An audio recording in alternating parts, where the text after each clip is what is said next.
Welcome to Cheater Confessions. Let's get started with today's story. It was supposed to be a fun night, a break from the mundane, a chance for us to let loose and forget about bills, work stress, and our endlessly demanding lives. But I had no idea that night would end the way it did, that it would become a turning point, a scar I'd carry forever. My name is Tom. I've been married to Vanessa for 6 years. I thought we were solid. Sure, we had our issues like any couple, but I never imagined she'd betray me. But Halloween has a funny way of unmasking the truth. Vanessa had been looking forward to this Halloween party for weeks. It was hosted by her friend from yoga class, Lauren, who was famous for throwing over-the-top parties.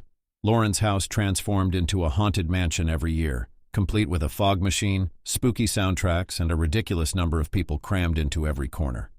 "You ready, babe?" Vanessa called out from the bedroom as I finished tying the laces on my pirate boots. I'd gone as a generic pirate. Eye patch, plastic sword, the works. "Yeah, just about," I shouted back. "How's your costume coming along?" "Almost there," she chirped. When she stepped out of the bedroom, I froze. Vanessa was dressed as a vampire queen, but her costume left little to the imagination. A black corset hugged her curves, a short leather skirt showed off her legs, and her dark makeup gave her an air of dangerous seduction. "Wow," I said, my voice a mix of admiration and unease. You look amazing." "Thanks," she said, twirling for me. "Too much?" I wanted to say yes, that it was too much, that I didn't want her walking into a room full of drunk strangers looking like that, but I didn't want to be that guy. "No," I said finally. "You look great." The party was already in full swing by the time we arrived. Music blasted from the speakers, and the smell of alcohol and pumpkin-scented candles filled the air. Lauren greeted us at the door, dressed as a zombie bride. "Vanessa, Tom, so glad you could make it." Lauren pulled Vanessa in for a hug, her eyes lingering a bit too long on her costume. "You're going to be the star of the party tonight, girl." Vanessa giggled. "You're too sweet." I forced a smile and stuck close to Vanessa as we navigated through the crowd. People were dancing, laughing, drinking. Vanessa seemed to know everyone, stopping every few steps to chat with this person or that. An hour in, I noticed Vanessa had started to drift further away from me. She was laughing a little too loudly, her hand lingering a little too long on people's arms as she spoke to them. I chalked it up to the alcohol. She wasn't a big drinker and she'd already had a couple of cocktails. At one point, I lost sight of her entirely. I scanned the room, my stomach tightening. "Hey, have you seen Vanessa?" I asked Lauren, who was busy refilling a punch bowl. "She's around," Lauren said with a shrug. "Probably mingling. Let her have some fun, Tom." Her words stung, but I let it go. Eventually, I found Vanessa on the back patio, deep in conversation with a guy dressed as a werewolf. He was tall, muscular, and had that cocky grin that immediately put me on edge. "Hey, there you are," I said, walking up to them. "Oh, hey, Tom," Vanessa said, her voice a little too bright. "This is Ethan. He works with Lauren." "Nice to meet you," I said, my tone clipped. Ethan extended his hand, and I shook it reluctantly. His grip was firm, almost challenging. "I was just telling Vanessa about this crazy haunted house I went to last week," Ethan said.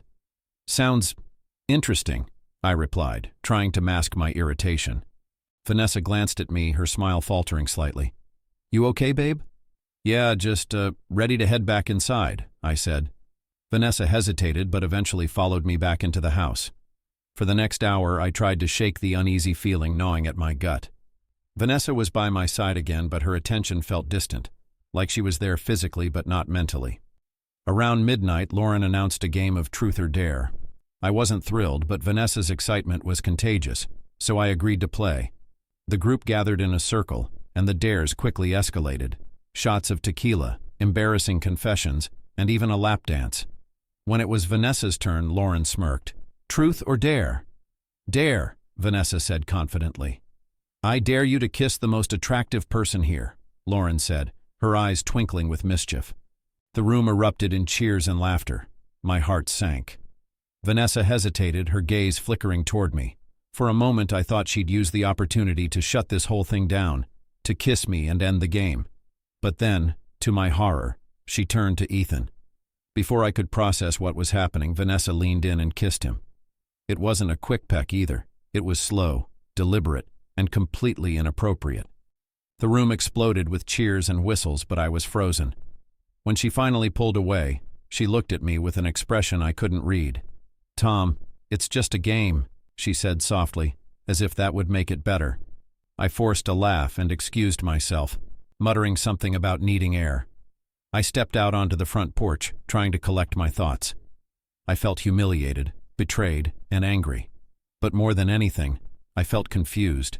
Was it really just a game, or was there something more going on? Vanessa found me a few minutes later. "Tom, are you okay?" "No, Vanessa, I'm not okay," I spat, my voice tight. "What the hell was that?" "It was just a dare," she said, her tone defensive. "Everyone was watching." I didn't want to make it awkward. "Well, congratulations, because now it's incredibly awkward between us," I snapped. "Don't be like this," she said, reaching for my hand. I pulled away. "You kissed another guy, Vanessa, in front of everyone." "I didn't mean anything by it," she said, her voice rising. Before I could respond, Ethan appeared at the door. "Hey, everything cool out here?" "No, it's not cool," I yelled, stepping toward him. "Why don't you mind your own business?" "Tom, stop," Vanessa said, stepping between us. "Of course," Ethan murmured, raising his hands in mock surrender. "Didn't mean to intrude." He walked back inside and I turned to Vanessa. "Unbelievable." "Tom, don't make this a bigger deal than it is," Vanessa said, crossing her arms. "I'm going home," I said firmly, stepping back onto the porch. She blinked in surprise. "What? Why?" "Because this is too much, Vanessa," I spat, my voice sharp. "I'm not going to stand here and pretend this is okay." "You're being ridiculous," she snapped. "It's a party. You're just jealous for no reason." "Go grab your purse," I commanded, my voice cold as I motioned toward the car. "We're leaving. Now." She didn't budge. "No, I don't want to leave. I'm staying."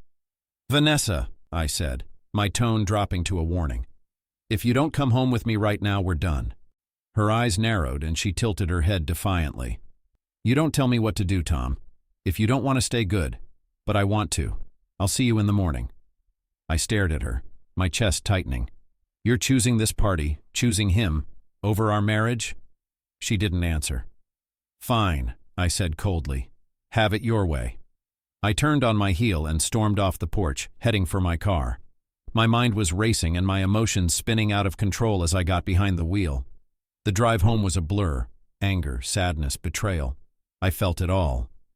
Hours later, I was sitting on the couch trying to process everything when my phone buzzed. It was a number I didn't recognize. I hesitated, then picked it up. "Hello?" I said. "Hey Tom, it's Brad. We met earlier at the party. Lauren's boyfriend," the voice said awkwardly. Yeah," I muttered, unsure why he was calling. "Look, man, I don't know how else to say this," Brad began. "I thought you should know. Vanessa is upstairs in one of the bedrooms, with Ethan." My stomach dropped. "Are you sure?" I asked, my voice trembling. "Yeah, I'm sure," Brad said. "I'm sorry, man. I thought you deserved to know." I hung up without saying another word. My hands were shaking as I walked into the bedroom. The framed wedding photo on the dresser stared back at me, mocking me. I grabbed it and hurled it against the wall, the glass shattering into 100 tiny pieces.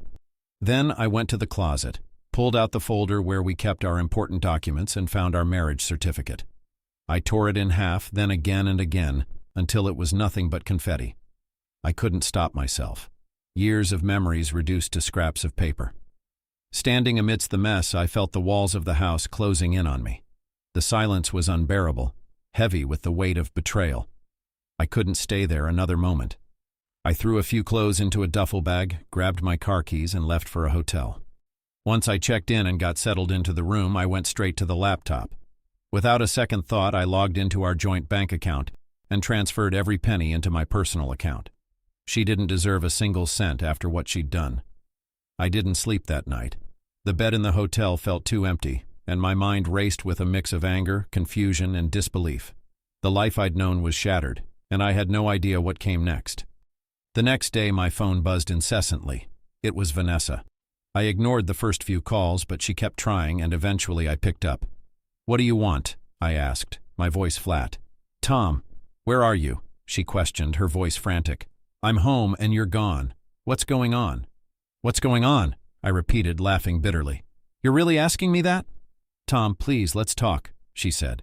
"I don't understand why you left." You don't understand? I snapped. I told you last night, Vanessa. I told you that if you stayed at that party, we were over. And not only did you stay, you slept with Ethan. There was a long silence on the other end of the line. Who told you that?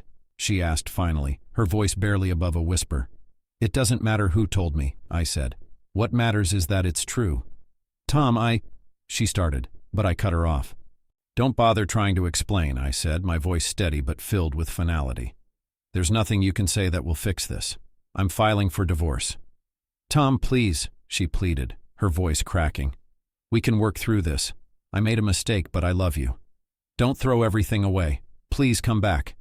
No, you threw everything away, I said coldly. And now, you can live with the consequences. I paused, my chest tight with anger. I'm not coming back, Vanessa. It's over. I hung up before she could respond. A few days later, I went back to the house to pick up more of my things.